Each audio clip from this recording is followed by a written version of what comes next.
এইদিকে চান চান এদিকে চান দাঁড়ান দাঁড়ান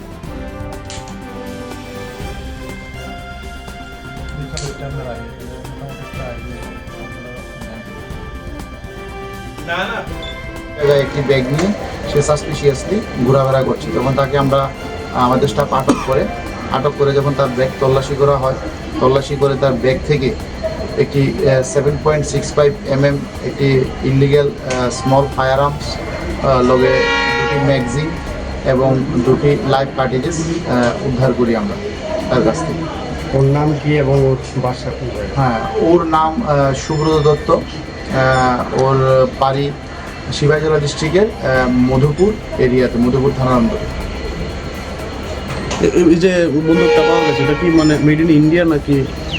না, এখন পর্যন্ত যে স্মল ফায়ার আর্মসটা পাওয়া গেছে এটার মধ্যে কোনো কোম্পানির নাম লেখা নেই। এখন আমরা এটা ইনভেস্টিগেশনের মাধ্যমে বের করবো এই জন্য কোম্পানি মিড না হ্যান্ডমেড। প্রাথমিক তদন্তে কি আপনারা মনে করছেন? প্রাথমিক যে জিজ্ঞাসাবাদে সে জানিয়েছে যে সে এটি বিহারের ভাগলপুর থেকে এটি এনেছে এবং এটা মধুপুর এরিয়াতে এনে সে বিক্রি করার উদ্দেশ্যে, তাদের একটা র্যাকেট আছে, ওই র্যাকেটের মাধ্যমে এটা বিক্রি করার উদ্দেশ্যে সে এনেছে।